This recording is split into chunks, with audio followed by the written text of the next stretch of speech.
آدھی رات کا وقت تھا۔ ایک چور پولیس سے چھپتا ہوا ایک پرانے مکان میں داخل ہوا۔ یہ شہر کا بدنام اور مشہور چور جمیل تھا۔ اس کی گرفتاری پر 25,000 روپے کا انعام مقرر تھا۔ تھوڑی دیر پہلے وہ سیٹھ عادل کی کوٹھی میں چوری کی نیت سے داخل ہونا چاہتا تھا کہ گشت کرتے ہوئے پولیس نے اسے دیکھ لیا۔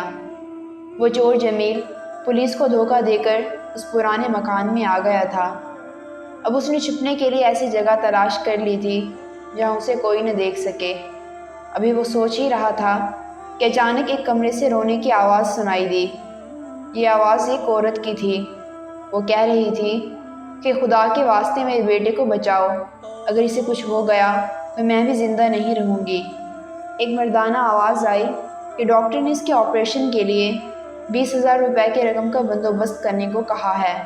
تم تو جانتی ہو میرے پاس اتنی رقم نہیں ہے، تم کوشش تو کرو، شاید کسی دوست سے ادھار مل جائے۔ عورت کی روحان سی آواز سنائی دی، مصیبت کے وقت کوئی دوست بھی کام نہیں آتا، میں نے ہر جگہ کوشش کر کے دیکھ لیا ہے۔ ریحان میری بھی اولاد ہے، میں خود بہت پریشان ہوں، تم دعا کرو، شاید خدا کوئی سبب بنا دے۔ عورت مسلسل پریشانی کے عالم میں بولتی جا رہی تھی کہ چاہے کچھ بھی کرو، چوری کرو یا ڈاکہ ڈالو، مجھے اپنے بیٹے کی زندگی چاہیے۔ جمیل یہ گفتگو سن کر اپنے ماضی میں کھو گیا۔ جمیل 10 سال پہلے ایک معمولی مزدور تھا، محنت مزدوری کر کے اپنا اور اپنے بچوں کا پیٹ پالتا تھا۔ جمیل کی بیوی سلمہ ایک صابر و شاکر عورت تھی۔ دونوں میاں بیوی تنگ دستی میں بھی اپنے اکلوتے بیٹے عاصم کے ساتھ ہنسی خوشی زندگی گزار رہے تھے۔ ایک دن جمیل مزدوری کر کے گھر واپس آیا تو معلوم ہوا کہ عاصم شدید بخار میں مبتلا ہے۔ جمیل فوراً عاصم کو قریبی ڈاکٹر کے پاس لے گیا۔ ڈاکٹر نے عاصم کا معائنہ کرنے کے بعد بتایا کہ اسے نمونیا ہو گیا ہے۔ ڈاکٹر نے جمیل کو دوائیں لکھ کر دے دیں۔ جمیل کے پاس ڈاکٹر کی فیس ادا کرنے کے بعد دواؤں کے لیے مزید پیسے نہ تھے۔ جمیل کی بیوی بیٹے کی حالت دیکھ کر مسلسل روئی جا رہی تھی۔ پریشانی کے عالم میں جمیل کو اور تو کچھ نہ سوجا، بس چوری کرنے کا خیال آیا۔ چوری کا ارادہ کر کے گھر سے نکلا۔ جمیل ایک عالیشان کوٹھی میں داخل ہوا ہی تھا کہ پولیس نے اسے دیکھ لیا۔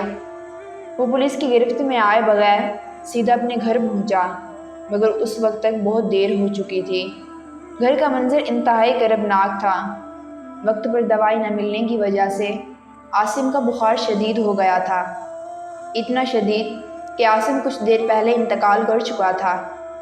جمیل کے سامنے اب اس کے بیٹے کی لاش پڑی تھی۔ دوسری طرف جمیل کی بیوی سلمہ دیواروں سے سر ٹکرا کر خود کو لہو لہان کر چکی تھی۔ جمیل نے اپنی بیوی کو سنبھالنا چاہا، مگر اس کی بیوی کو چین نہ آیا۔ اسی صدمے کی وجہ سے سلمہ کا بھی انتقال ہو گیا۔ جمیل کے لیے وہ لمحے انتہائی اذیتناک تھے۔ جمیل نے پیسوں کے لیے غلط راستہ اختیار کرنا چاہا تھا، شاید یہ اس عمل کی سزا تھی۔ اسی وقت پولیس بھی جمیل کو ڈھونڈتے ہوئے وہاں پہنچ چکی تھی۔ جمیل اب پولیس کی گرفت میں تھا۔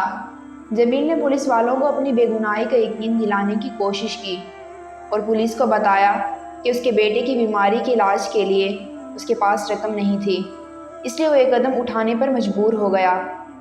گرفتاری کے بعد جمیل کو صرف اتنی مہلت دی گئی کہ وہ اپنی آنکھوں سے بیوی اور بچے کو دفن ہوتا دیکھ سکے۔ اس موقع پر اس کی چند رشتہ دار اور محلے کے افراد بھی موجود تھے۔ ہر آنکھ اشک بار تھی، لیکن کوئی بھی جمیل کی مدد نہ کر سکا۔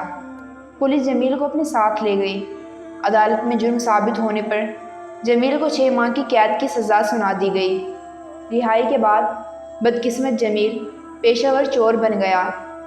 وہ یہ سوچ چکا تھا کہ چوری اور ڈاکے کو اپنا پیشہ بنائے گا اور اس طرح معاشرے سے انتقام لے گا، لیکن وہ ایسا نرم دل تھا کہ اس نے آج تک کسی غریب کو تنگ نہیں کیا تھا۔ وہ ہمیشہ امیروں کے گھر چوری کرتا، اس لیے پیسے والے لوگ جمیل سے ہمیشہ خوف زدہ رہتے تھے۔ پولیس نے جمیل کی گرفتاری کے لیے 25,000 روپے انعام مقرر کیا تھا، مگر وہ ابھی تک گرفتار نہیں ہوا تھا۔ جمیل جب خیالوں کی دنیا سے واپس آیا تو اس نے کمرے کے دروازے پر دستک دی۔ اندر سے دروازہ کھلا۔ کمرے میں موجود میاں بیوی اسے دیکھ کر خوف زدہ ہو گئے۔ پھر مرد ہمت کر کے بولا، دروازہ تو بند تھا، تم آخر اندر کیسے آ گئے؟ تم کون ہو اور کیا چاہتے ہو؟ جمیل نے بتایا کہ میں دیوار پھلانگ کر اندر داخل ہوا ہوں۔ عورت ہکلاتے ہوئے وہ مشکل بولی، تو تم کوئی چور یا ڈاکو ہو، لیکن ہمارے گھر میں تو کوئی قیمتی چیز موجود نہیں۔ جمیل نے اپنے بارے میں سب کچھ بتا دیا۔ اب تو وہ زیادہ ڈر گئے۔ وہ تو پہلے ہی بیٹے کی بیماری کی وجہ سے پریشان تھے۔ ریحان شدید بخار کی وجہ سے نیم بے ہوش ہو چکا تھا اور اسے فوری علاج کی ضرورت تھی۔ جمیل نے انہیں اپنی بیوی اور بیٹے کی موت کی ساری کہانی سنائی۔ جمیل سے کچھ باتیں کرنے کے بعد دونوں میاں بیوی کا خوف دور ہوا۔ دونوں کی کہانی ایک جیسی تھی۔ جمیل چاہتا تھا کہ ان پریشان حال میاں بیوی کی مدد کرے۔ جمیل نہیں چاہتا تھا کہ ان دونوں میاں بیوی کی زندگی ایسے ہی تباہ ہو جیسے اس کی زندگی تباہ ہوئی تھی۔ یہ سوچ کر جمیل نے کہا، تم مجھے گرفتار کرو، میری گرفتاری پر 25,000 روپے انعام مقرر ہے۔ اس رقم سے تم اپنے بیٹے کا علاج کروا لینا، میرے ساتھ زیادہ بحث مت کرنا، اسی میں میری خوشی ہے۔ وہ شخص بولا، ہم تمہیں گرفتار کیسے کروا سکتے ہیں؟ ہم اتنے ظالم نہیں کہ اپنے بیٹے کے علاج کی خاطر تمہیں پولیس کے حوالے کریں۔ ابھی وہ باتیں کر ہی رہے تھے کہ دروازے پر دستک ہوئی۔ جمیل نے کہا، باہر یقیناً پولیس ہے۔ عورت نے جمیل سے ہمدردانہ لہجے میں کہا، تم چھت پر چلے جاؤ اور پائپ سے لٹک کر یہاں سے بھاگ جاؤ۔ آدمی نے بھی عورت کی بات پر حامی بھری۔ جمیل کے اندر برائی کے تاریک بادل چھڑ چکے تھے اور نیکی کا سورج اپنی پوری آب و تاب سے چمک رہا تھا۔ جمیل کے اندر کسی کے کام آنے کا جذبہ پوری طرح جاگ گیا تھا۔ جمیل کو یوں محسوس ہو رہا تھا جیسے اس نے اپنے دل میں ڈوب کر زندگی کا مقصد پا لیا ہے۔ لہٰذا جمیل نے کمرے سے نکل کر باہر کا دروازہ کھول دیا۔ پولیس اندر داخل ہوئی اور اسے گرفتار کر لیا۔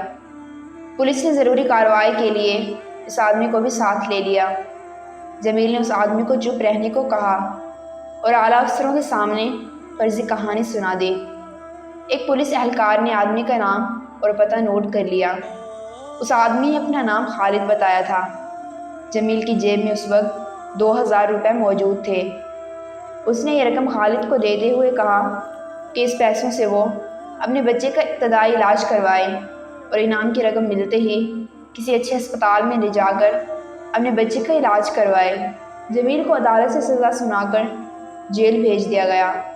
کچھ دنوں بعد اس انعام کی رقم بھی خالد کو مل گئی۔ خالد نے اپنے بیٹے کو ہسپتال میں داخل کروا دیا، جہاں مناسب دیکھ بھال اور علاج معالجے کے بعد وہ تیزی سے صحت یاب ہونے لگا۔ جمیل بہت خوش تھا کہ اس کی وجہ سے ایک گھر تباہی سے بچ گیا، ورنہ ہو سکتا تھا کہ جمیل کی طرح خالد بھی اپنے بیٹے کی زندگی بچانے کے لیے کوئی ناجائز طریقہ استعمال کرتا اور اس کا حشر بھی جمیل جیسا ہوتا اور وہ جرم کے راستے پر چل پڑتا۔ خالد اور اس کی بیوی اپنے محسن جمیل کو نہیں بھولے تھے۔ وہ باقاعدگی سے جمیل سے ملنے جیل جایا کرتے تھے۔ صحت یاب ہونے کے بعد ننھا ریحان بھی ان کے ساتھ ہوتا تھا۔ جمیل کے دل کی دنیا مکمل طور پر تبدیل ہو چکی تھی۔ جمیل نے سوچ لیا تھا کہ رہا ہونے کے بعد اپنے ہاتھوں سے محنت مزدوری کر کے حلال روزی کمائے گا اور لوگوں کی خدمت کو اپنا اولین فرض سمجھے گا۔ اس واقعے کا خلاصہ علامہ محمد اقبال کے شعر کی صورت میں بخوبی بیان کیا جا سکتا ہے۔ اپنے من میں ڈوب کر پا جا سراغ زندگی، تو اگر میرا نہیں بنتا نہ بن، اپنا تو بن۔